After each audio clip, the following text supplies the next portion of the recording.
আসসালামু আলাইকুম সবাইকে।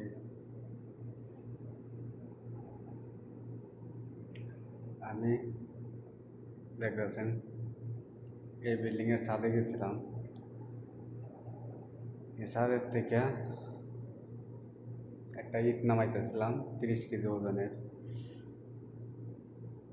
ওই নামাইতে গিয়ে সিঁড়ি থেকে পড়ে গেছি, পড়ে গিয়ে এই দেখেন এই যে ব্যথা হইলাম, ঠিক আছে। এই যে ব্যথা, এই দেখেন ছিঁড়ে গেছে, এই যে, ঠিক আছে। অনেক জায়গায় আরও ব্যথা হয়েছে, এই হাতটা ভাঙে নাই, অল্পতে ভাঙে নাই, নাইলে এই হাতটার মধ্যে ভর পড়ছে। আর কোমরে কোমরে প্রচণ্ড 30 কেজির চাপ গিয়ে পড়ছে, ঠিক আছে। অনেক ব্যথা, হাঁটতে পারতেছি না, সকাল থেকে খাইছি না, কারণ বাজার করবাম তারপরে পাক করুন তারপরে খামো। এখন ব্যথা পাইছি, এখন তো আর কিছু খাওয়া হয়েছে না, খিদাই প্রাণ বাইরে যেতেছে। সকাল থেকে খাইছি না, কালকে রাত্রে খাইছিলাম। আল্লাহ আল্লাহ দোয়া করবেন। আর দেখেন আমি একাই থাকি এক রুমে, এটা হয়েছে রুম, ঠিক আছে।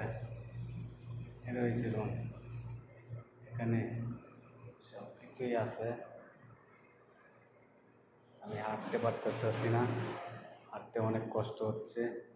আও আল্লাহ আল্লাহ, ও বাবা রে বাবা, চিলিকার মারে, চিলিকার মারে। আল্লাহ আল্লাহ আল্লাহ যেন সুস্থ করে দেয়, কারণ এখানে মইরা পইরা থাকলেও কেউ আয়া দেখবো না, কেউ আইব না, ঠিক আছে। কেউ আইব না। আমি আমি আহ ও আল্লাহ, এই দেখেন এটা হচ্ছে আমার রুম, আমি একাই থাকি। আল্লাহ, তালা মেরে আসছিলাম।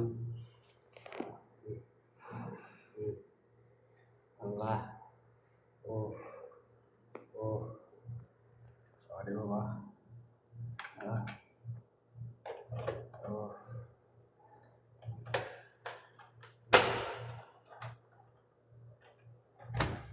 দেখেন এই যে আমার রুম। ও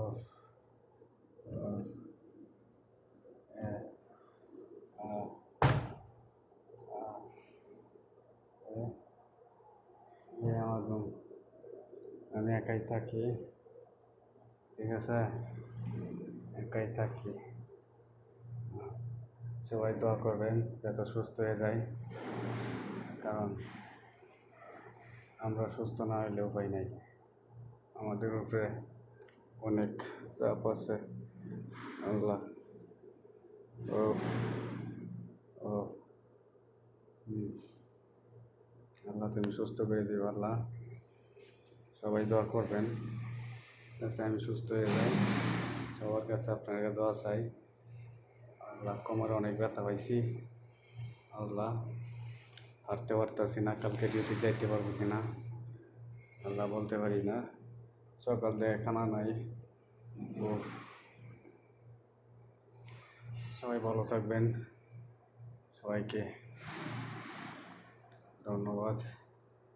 আমার জন্য দোয়া করবেন সবাই।